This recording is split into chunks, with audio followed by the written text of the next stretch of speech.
ஒத்தப்பாட்டி சுடலமர ஆண்டவர். இது வந்து திருவலஞ்சி ஒத்தப்பண்ண சுடலமர சாமி கோயில். நாங்கள் இன்றைக்கி திருவலஞ்சி சுடலமர சாமி கோயிலுக்கு வந்திருக்கோம். கடைசி வெள்ளிக்கிழமை அத்தனைக்கு வீட்டுக்கு வந்திருந்தாங்க, கூட்டிகிட்டு வந்தேன். இன்னைக்கு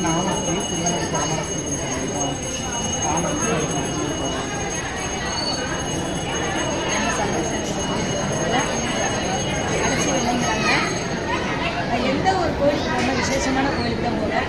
இன்றைக்கி கார்த்திகை தீபம் அதுமா ஐயா சுடலமர